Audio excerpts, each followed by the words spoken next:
going on, everyone? It's Rick Dusick here with Duck Assault. I just want to welcome you to our channel because I know you've seen our content out there before. I know you've clicked on the subscribe button and the bell notification icon so that you can receive all of our latest and greatest content.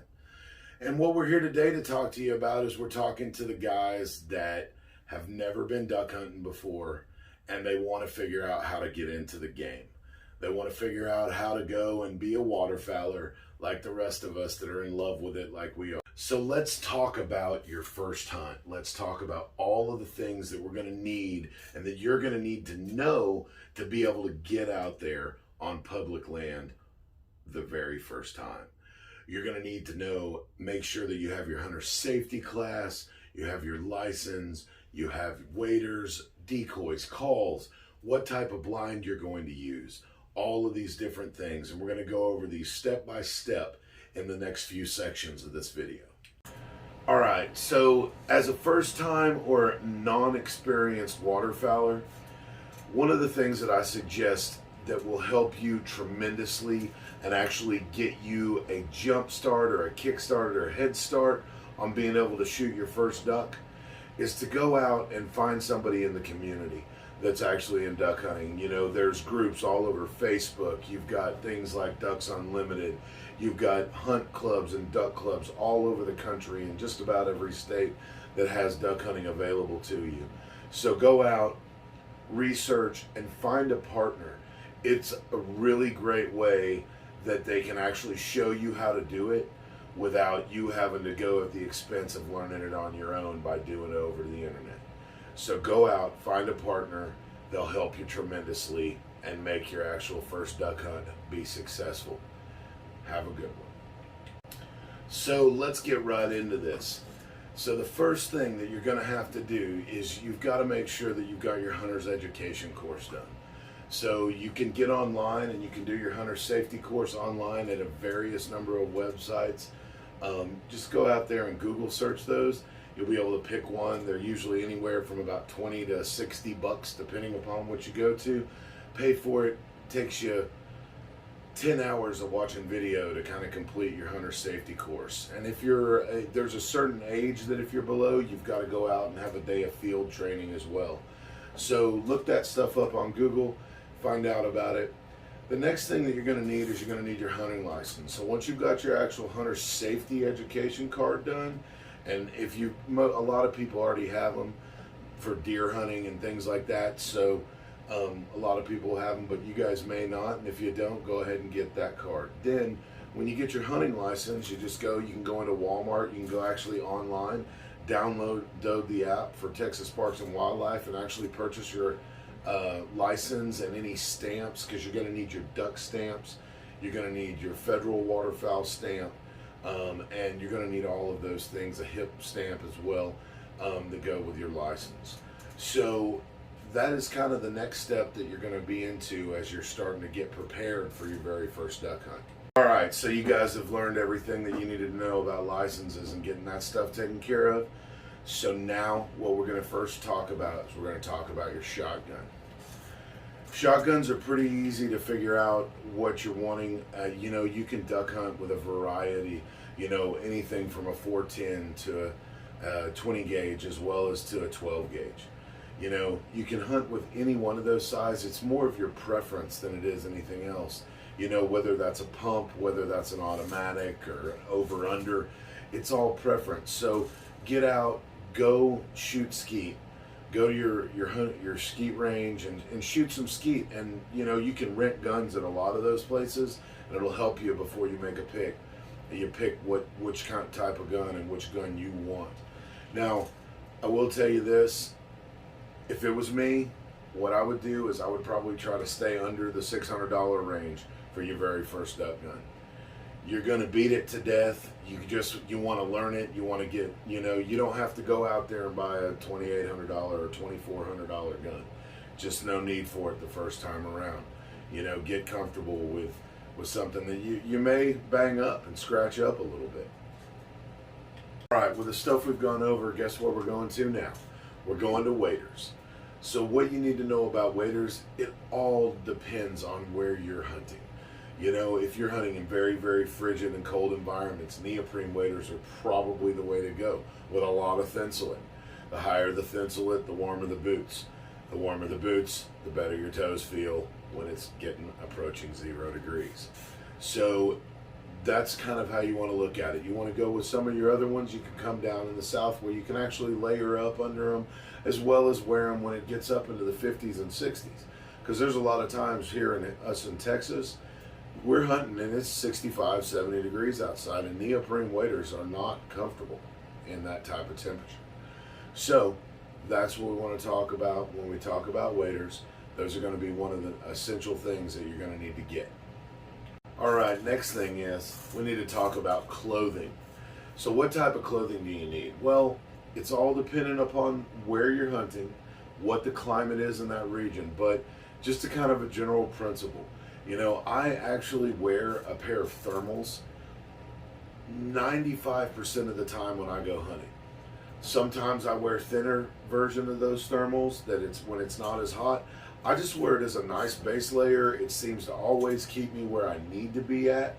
I've done this for 25 years out hunting, and I've always worn those whenever I go, no matter what. It keeps all of the stuff off of me as well, because I can basically seal my body in with that. Even when I'm hunting at 60, 65 degrees, I'll still wear those. I'll just wear a much smaller cover layer. You know, I'll wear a thin top, thin shirt, and thin pants, rather than wearing a big thicker pants, because I've got about 2 or 3, maybe 4 different layers of pants and shirts. So depending upon the environment and where I'm hunting, I can actually be comfortable in those things. But I always put on that base layer. You need to have a great set of gloves. With those gloves, you should maybe even have more than one set. You should have one, a thin one, a thick one for really cold days and warm and whatnot. And then you may also want to have a pair of neoprene gloves, so as that you can use for when you're actually out there handing decoys out or picking the decoys up. Because sometimes it gets really cold and your hands kind of freeze to death. So the next thing that we need to talk about is duck calls. Duck calls, you have a wide variety of different type of duck calls. What I'm going to suggest, and you also have a very drastic difference in price range, and you're going to need to learn with these things. So you need to get out there, find you a cheap call that you can that makes a really good sound. You can find reviews all over the web. We will be doing some reviews here later on some other videos that you'll be able to watch on our channel, so make sure that you go ahead and check for those back when we have those out there. And we'll give you some brands to look at and things like that. So calls definitely will help you. You're going to have to take and practice with those things before you get out in the field, because it's almost an art to actually know when you need to hit a bird, when you need a feeding call, when you need to do feeding chuckles, when you need to hail call or a comeback call. There's all different types of calls, so there's a lot to learn. You can learn a lot off of YouTube, watch a lot of people, not just us. There's a bunch of other partners out there that we pay attention to as well. So look for your calls, get them before you're getting ready for your first hunt. All right, let's talk about decoys. So there are a variety of kinds of decoys. There are definitely cost variety as well. You can find them down at, I think, at Walmart for maybe $39 for 12 mallard decoys, or you can find one mallard decoy for $139 if you want to go into Bass Pro or Cabela's. Just depends on what it is. But when you're first starting out and for your first hunts, get you cheap decoys. Run in, find you a cheap set, and get you 24 or so. Get you 2 dozen decoys. You may want to mix a few other things than mallards, drakes, and hens in there. Mix in some green winged teal or maybe some pintail, just to kind of give yourself a little bit of variety in the first time that you're going out, because it'll be really helpful. Make sure you also get Texas rigs for all of those decoys. Don't go with the weighted wraparound. Those were great once upon a time ago, but those Texas rigs are the way to go. They make it easy to carry. They're very, you can use that big clip, and it's just a very easy way to do it. So that's what you need to look for in your decoys. They're going to help you.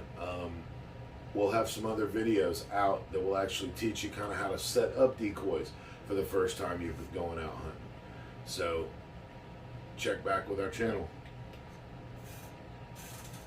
Hey everyone, please, while you've got a minute, go click on the subscribe button and the bell notification icon here on our channel.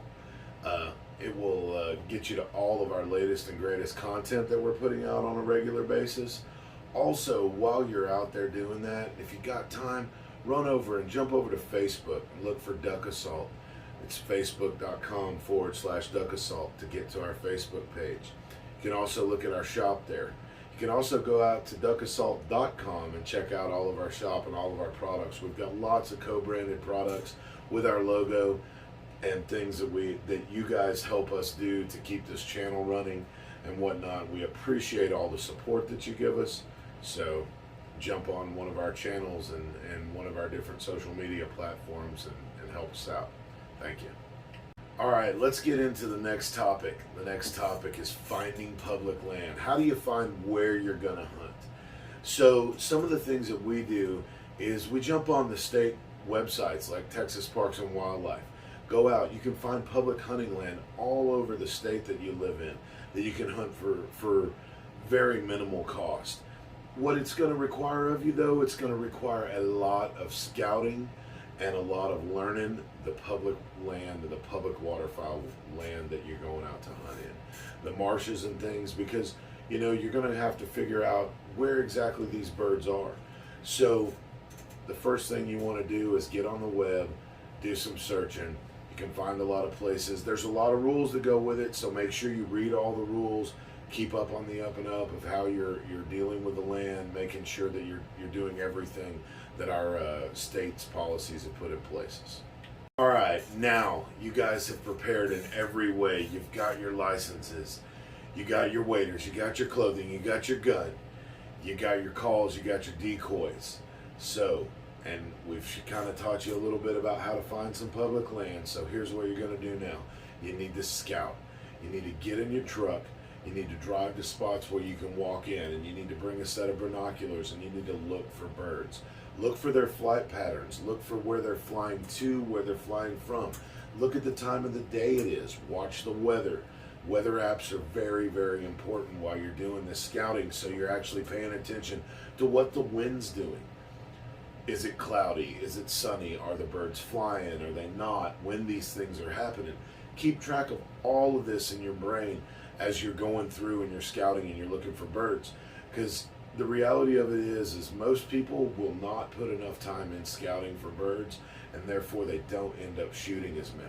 So put almost twice as much time into scouting. It'll pay off with results of finding birds a lot more. All right, guys, we have finally gotten through everything to get you guys up to taking your first hunt, whether it's finding a partner or going out and learning all about it on your own. What I want you to do is I want you to enjoy yourself and enjoy the journey, because it's work. It's not just going out there and doing nothing. There's a lot of work involved in it. You got to take your time, work your way through all of those things, finding every one of these little tools that we talked about, the clothing, the waders, calls, all of that stuff. Every one of those things, and the more that you prepare and the more that you get ready, will turn out to where you have successful hunts and you're actually bringing in birds and bringing in numbers of birds, which is, I know, not necessarily what the goal is, because that's just a part of it and a kind of a luxury. The journey's where it's at, the enjoyment of going down that path and walking with your buddies and meeting new people and talking to all of those people. So you guys, we appreciate you watching. We'll be having more videos releasing as quick as we can get them out there. And we want to thank y'all and have a good evening, and talk to you later.